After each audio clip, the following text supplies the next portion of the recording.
Hey folks, it's your main man. I'm here with Ducky. Ducky is some sort of hilarious character that unfortunately got pretty crazy. He's biting people and he's into all sorts of maniacal stuff. A lot of times with dogs like this, it's hard to take them seriously because they're little. No, sit. They also can have a sensitive throat. And so I just want to show you guys me working with Ducky right now and see how he's doing after a couple weeks of training with his slip lead. Earlier, we'd be working with him for like 5 minutes or 10 minutes, and then he'd check out. He'd want to go try to hang out with other trainers. He'd just want to do anything other than keep working.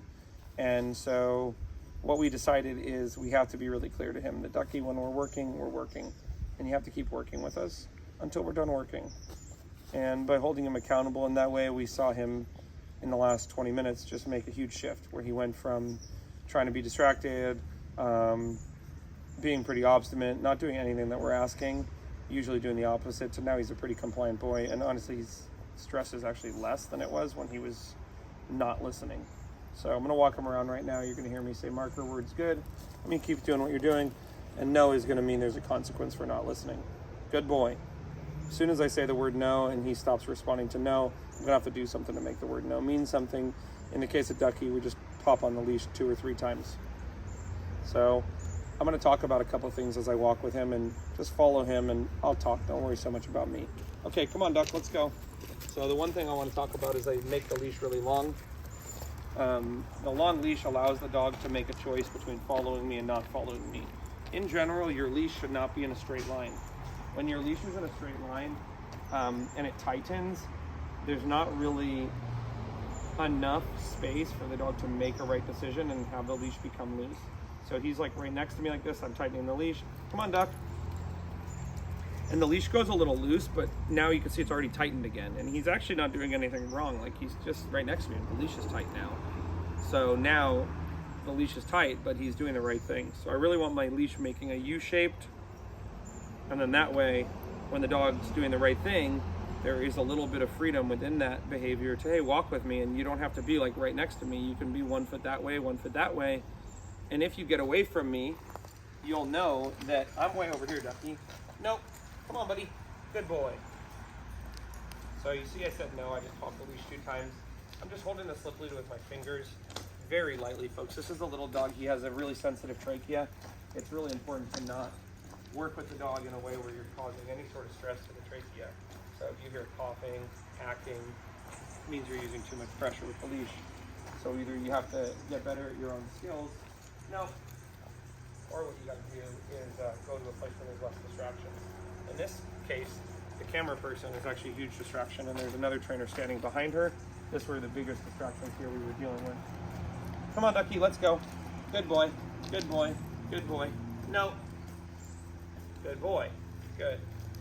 We talked a lot when we were working with Ducky about not staring at him, the importance of being that mother duckling, and maybe camera person, look at me for a second. Being that mother duckling that walks like this with our shoulders back, looking straight ahead.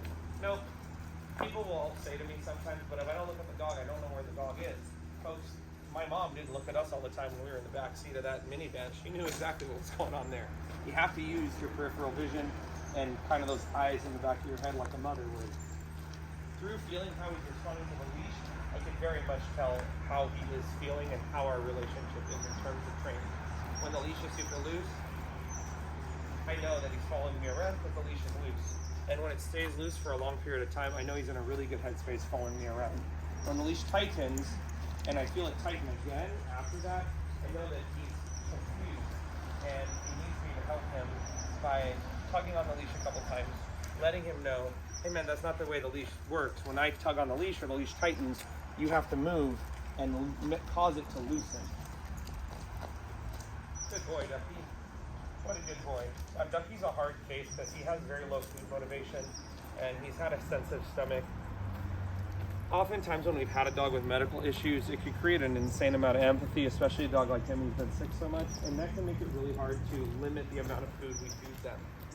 Unfortunately, when we don't limit food and food is accessible and readily available all the time, in his case, he'll actually try to eat stuff off the ground because to him, food is, readily available and thus it's not really valuable. But trying to find something on the ground it's almost like a part of his biology, just like if he was a dog on the streets or in nature, he'd be going around trying to find bugs, trying to find things. So when we make the food more difficult to get, we will find a dog is going to be more interested in working with us for food. And believe it or not, they'll actually be trying less to try to eat stuff and do other stuff because we make the food. It's like, hey man, you want to try to find stuff to eat that's hard to get? Okay, I'll make the food really hard to get. Good boy, Ducky. Sit. Now he's in a good affect right here, so I would use the word sit. No. I'm using a very slight amount of pressure and I'm walking into his space. And I'm relieving the pressure as soon as he sat there because he's in a good headspace. I think he really doesn't understand the nature of the command is I say it and you need to do it. I think there is a little bit of confusion there. And because he's looking up at me and he has a good headspace, I am just like not going to punish him. If he was trying to get away from me, completely fighting the leash, I would then maybe go, no, dude, stop. Like, what are you doing? But in this case, he's like, I don't know, you said it. So a dog just drove by barking. Good boy, Duck. Good boy, I'm proud of you. Good boy.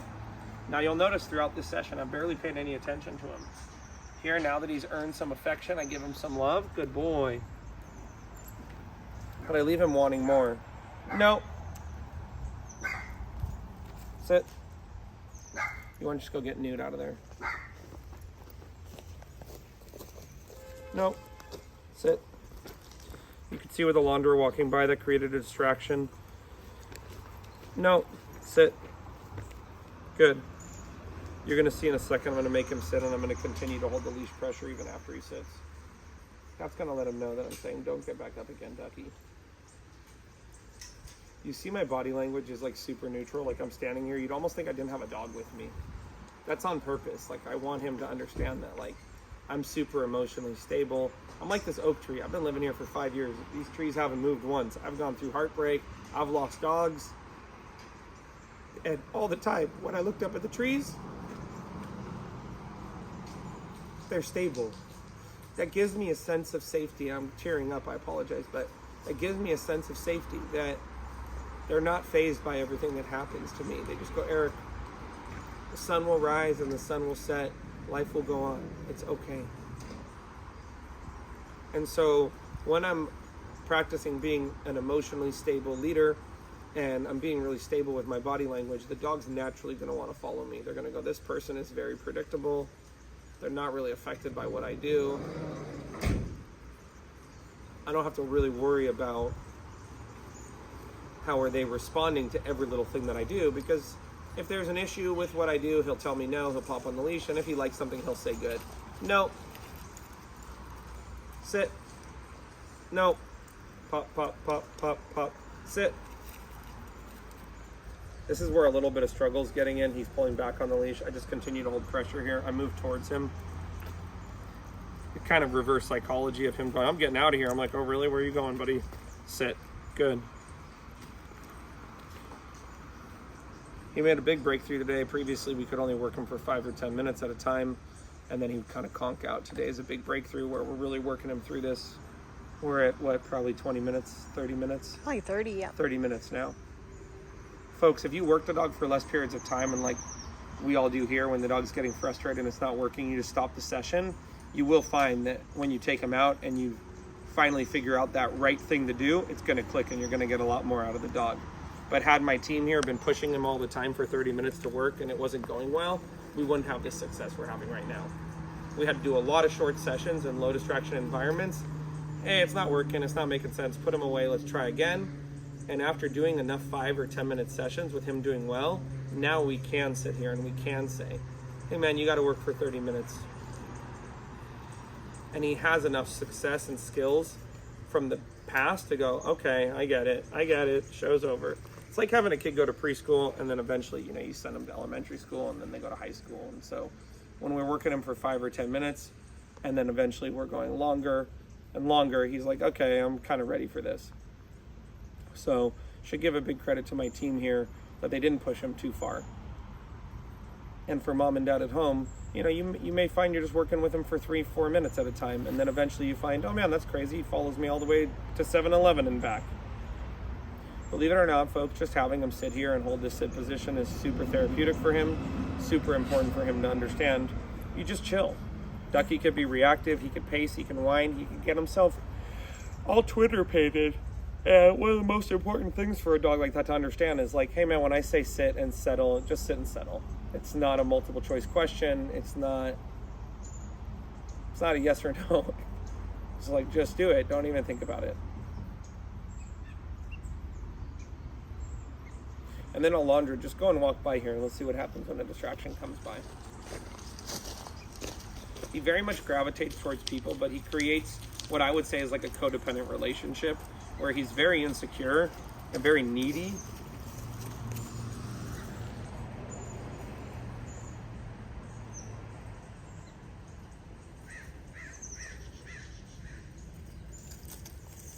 No.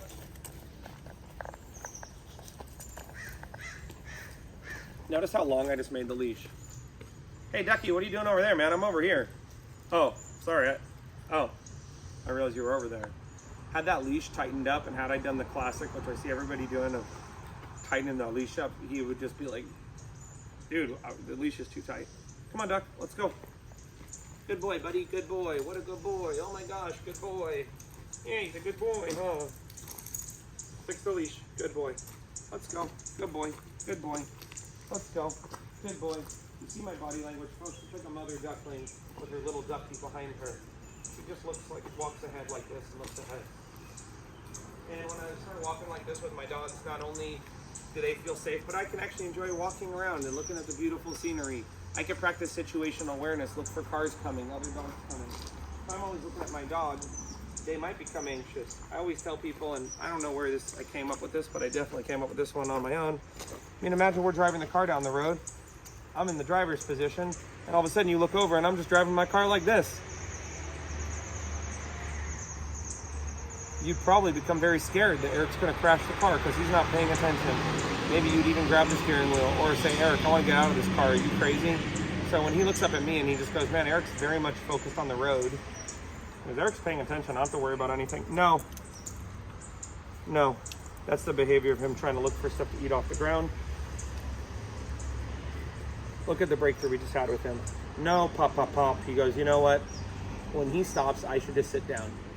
Not look for food, not try to escape. I should sit down. We would be using food with Ducky, but he has low food motivation. And so we wanted to purposefully work him without food, because when a dog has low food motivation, and in some cases we're not able to build up more food motivation for whatever reason, that's okay. We then just have to realize we got to make it really clear to the dog, hey man, you got to do it whether you not want food or not.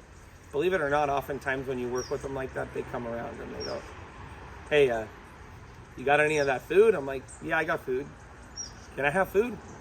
Yeah, you didn't want food earlier. I know, but now that I have to do it anyways without food, I'll take some food. So, good boy, Duck. Let's go, buddy. No, let's go. Good. See, you saw when I said no there, he didn't think about it. He just was like, oh, he doesn't want me to do that. He said, let's go. He walked away. When he walks away, I follow him. Come on, Ducky, let's go, buddy. Good boy, buddy, good.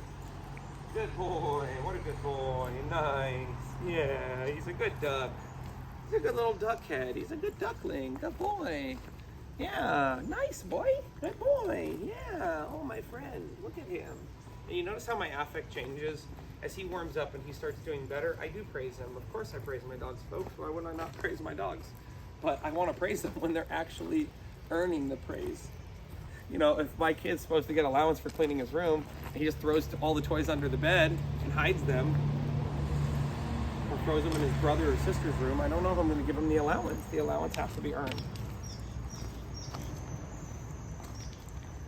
And especially with little dogs, this is true. We tend to give them a lot of access to a personal space. We let them jump on our lap. We let them run around the house, have a ton of freedom.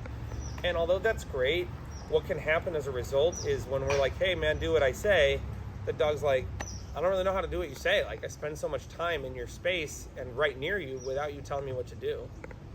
A bigger dog, as soon as they jumped on us, we'd be like, whoa man, do what I say, stop jumping on me. Whoa dude, get off the covers. I can't even get out of my bed, you're laying on the covers. whoa, dude, I got to put a collar on you. Stop jumping, you know? But like him, you just pick him up. Good boy. Sit. No. Sit.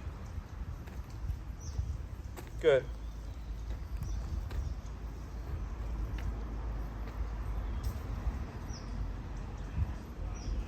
Now you can't see this, but the girls behind the camera, they're purposely looking at Ducky a little bit to check in with him, but they're avoiding the temptation to just stare in his eyes. Folks, I love it that everybody's staring at their dogs all the time because it means I'm going to have a job forever, but I don't like it when we're staring at our dogs all the time and they're disrespecting us, they're biting us, they're being aggressive. We're not even enjoying our time together.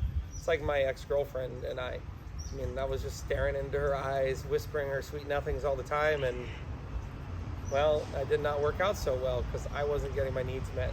So it's important that we're always mindful, hey, whatever dog I give attention to, that's the dog I'm gonna have. And petting them, looking at them, talking to them, I wanna just be mindful. Hey, are they in a good headspace right now? Are they really being mindful of my needs? And that may be hard, folks. The heartstrings get pulled. I know with my case, I developed a bit of a codependent relationship. There's codependency because my emotions were so strong. I don't want you to leave. No. And so it's something to think about. Folks, I'm not dumb. I know that he might walk away right now. I put the leash on the ground on purpose because last time I put the leash on the ground, he was like, oh, cool, I'm free. And I'm testing him. But if he were to get up and walk away, I would just step on the leash. No. Ducky, no. No. Sit. So he's going to need a lot of release reps. No, sit. Considering a training collar could be helpful. A halty, a prong collar. We were working with him on the remote collar, and that did okay, but we kind of reached the limit of what we're able to do within a week with the remote with him.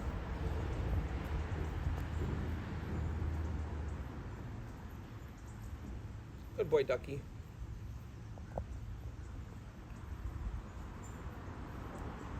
Let's go, Duck. How long have we been filming for? 17. Oh, so we just end the video now. So we're in the video now, folks. This is the end of a 30-minute session with him. But I wanted to show you guys, like, I know it's boring. I know it's like watching paint dry. But that's the reality, is putting in this boring work is how you eventually end up with a dog that can go everywhere, stop biting you, and is honestly a pleasure to be around. Good. Sit. No. Sit. Good. Okay. There's nothing wrong with picking up my little duckling. There's nothing wrong with giving him love. Okay, he's a sweet dog. He just doesn't know. But I have to be clear. There's a time to give him love. There's a time to give him affection. And there's a time to be the parent and go, Ducky, you got to do your homework. You got to clean your room, buddy. That's what we're going to have you do. So I really like Ducky. I hope you guys enjoyed this video. And I hope you keep rooting for Ducky because you might see more of him as we continue to help him progress. He's only going to get better. He's only going to get to the point where, you know, he knows what he's supposed to do, and we could take him places and enjoy our life together as a result. Good boy, Ducky. Bye.